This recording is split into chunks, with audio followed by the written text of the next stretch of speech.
Hi and welcome back, it's good to see you again. What I'd like to do today is to share with you a model that I hope will help you to make sense of some of what it is that you and others are experiencing at this time of profound change and disruption.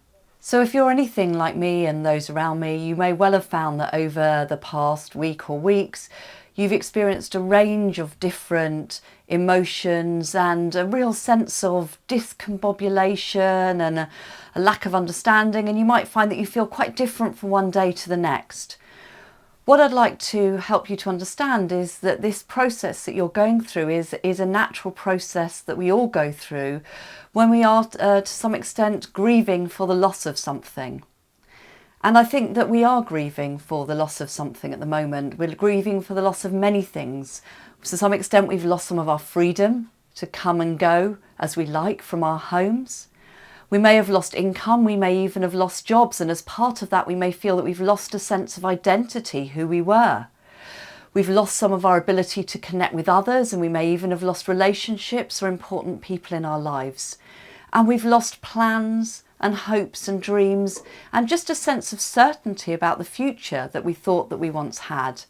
And I'd like to explain to you how this process works, because by understanding the process that we ourselves and others are going through, it can help us to actually deal with that more easily. So Elizabeth Kubler-Ross identified 5 stages that we go through as we are processing profound change and loss.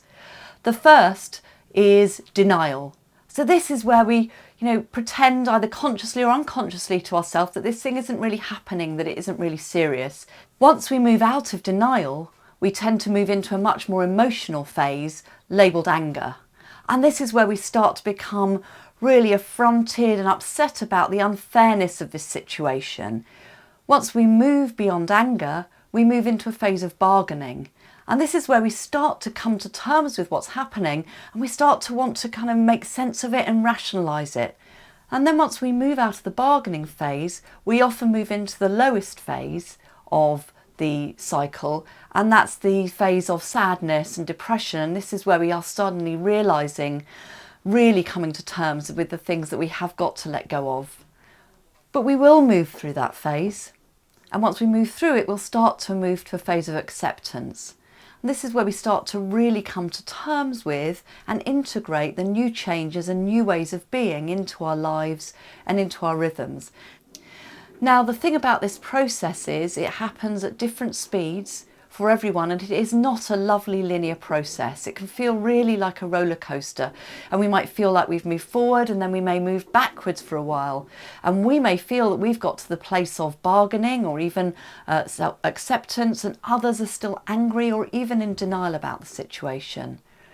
One of the key things that really helps when we're going through a process like this is kindness and tolerance and listening. And one of the things that I'd really encourage you to do with those around you is not to listen to win. So don't try to convince them that where they are is wrong and their understanding is wrong and you're right. And you don't even have to listen to fix. You don't need to make them feel better or help them to solve the problems that this has encountered. What people most need when they're going through this process is just for you to listen to understand. So practice really listening to yourself, and to do that you might just want to have some quiet reflective time. You might find it helpful to write down some of how you're feeling, not to try and do anything with it, but just to listen to yourself. And you might want to practice listening to understand those around you, just listening to let them talk and help them process their feelings. Give it a go and see what difference it makes.